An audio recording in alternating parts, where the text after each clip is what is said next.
You know how sometimes you can look at a box score and sometimes it'll tell you the story? Well, you look at this box score and it kind of tells you the story. It was a blowout in Eugene, 42-6. But it doesn't tell you the whole story.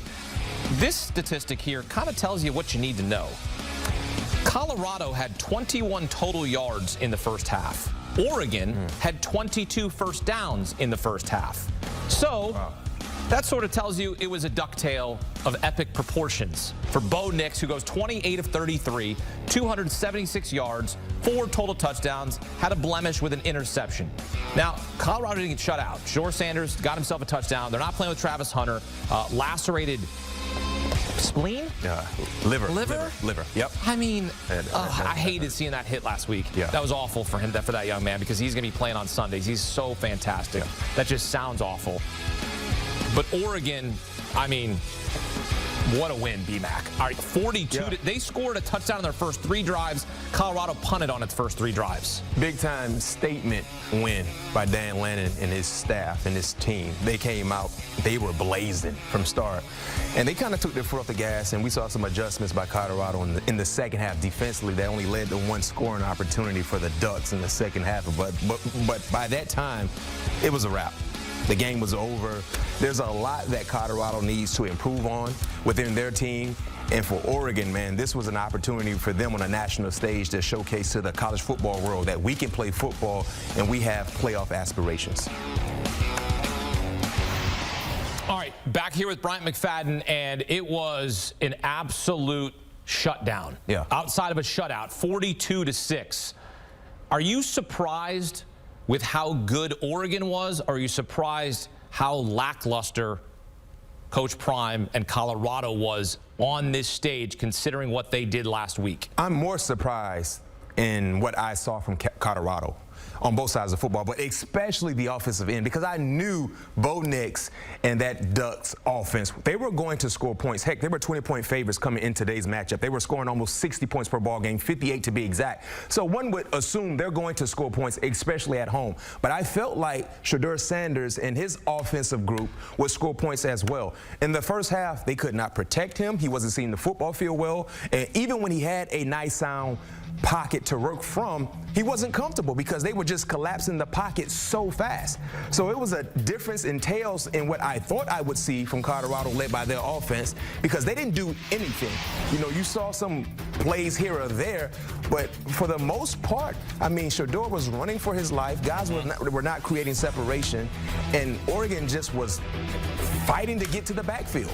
They were fighting to get to the backfield to put pressure on Shedeur Sanders, and they were able to do so for 4 quarters. I think if you didn't know how good the Ducks are defensively, now you know. They are led by Dan Lanning, who won 2 national championships at Georgia as their defensive coordinator. Yes, yes. You saw his pregame speech. You heard what he said about they're here to get clicks, we're here to get wins. That certainly fired up his kids. Yeah. It's a great line. They're here to get clicks, we're here to get wins. I mean, that's a great line.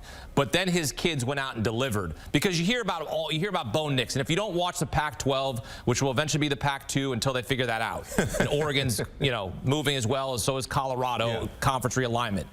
But you don't necessarily know, outside of Bo Nix, how good this defense is. Yeah, and this defense made a statement, which I know you appreciate. And that's why I really like the Ducks in regards to Pac-12 play and winning the Pac-12, because I believe more in their defense than the other team. You know, USC, they have Caleb Williams and the offensive stars surrounding him, but their defense has been lackluster. They've been inconsistent. One thing about Oregon, they play some of the best defensive ball in the Pac-12, and then when you combine that with the experience they have at the quarterback position in Bo Nix, I mean, you have to like their chances, especially when they're able to get some of their home cooking they love there in Eugene. And that's what we saw today. Like I said, I knew Bo Nix was going to score points.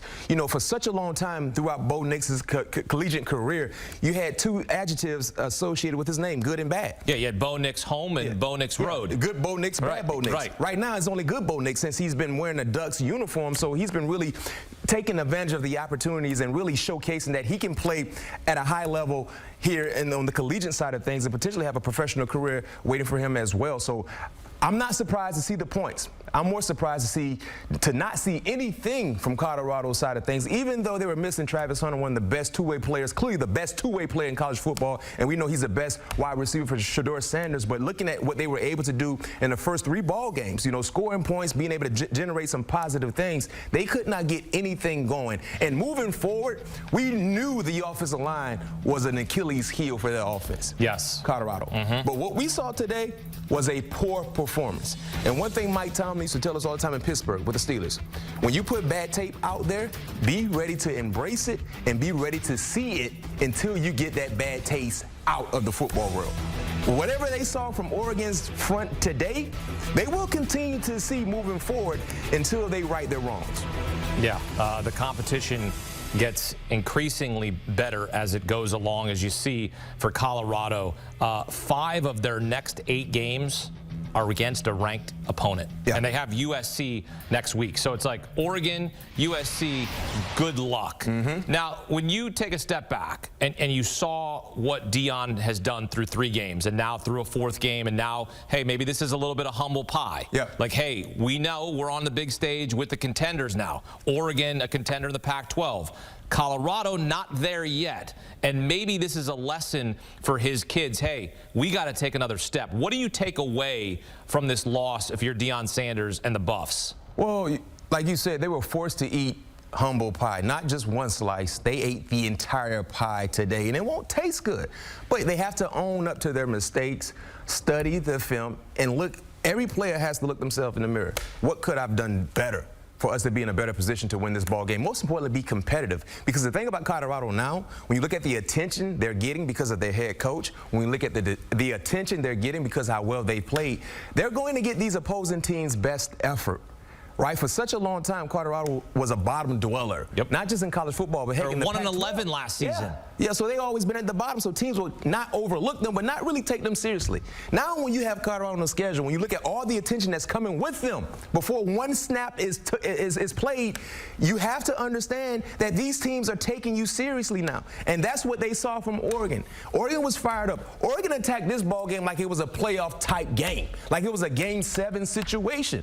And that's what Colorado's going to see from here on out because of their head coach and because of how well they played and how much they surprised all of us with their outstanding play, to say the least. Even though it was a humbling experience today, they still have some good things to build on. But the road will not get any easier because you played against a Heisman caliber player today at the quarterback position at Bo Nix. Next week, you're playing against a guy who won the Heisman and still has a lot left in the tank to try to get right back to New York next week, and Caleb Williams. 5 of Colorado's next 8 opponents are ranked opponents next week, hosting USC. By the way, that game is at noon Eastern, which will be 10 a.m. for the Colorado kids. That should be 9 a.m. 9 a.m. for the USC players. That should be good for the Buffaloes. And one thing no one is really talking about in regards to college football, the competitive nature that the Pac-12 have going on in their conference. They have like 4 or 5 teams right now. This is the swan song. Talk about Utah and UCLA. They're going to battle today. They're ranked. You talk about SC, Oregon, Arizona's playing inspired football. Washington, Michael Penix Jr. Colorado. So I mean, Utah didn't even have Cam Rising back. For such a long time, the Pac-12 was like the laughing stock of college football in regards to Power 5 play. Right? You might compare Pac-12 to the Big 12, but you would have the Pac-12 at the bottom. Right now, with their quarterback star power, the Pac-12 might be one of the more competitive conferences that we've seen in a long time. In a long time. Yeah. And they have the best. It's always been a strong conference, but this many good teams, right? It's a Power 5. I'm not going to be disrespectful to the Pac-12. It's a Power 5 conference. It's been a good conference. This is a year that they are really strong. That's my statement. I wouldn't say they were strong in years past. I'm not saying super strong like SEC and Big Ten strong, but they're still a strong conference with a lot of good schools. I would say if you had to rank the conferences over the last few years, especially a year ago, the Pac-12 would be last. Okay. Right? I'm gonna go. This year, they're nowhere close to last.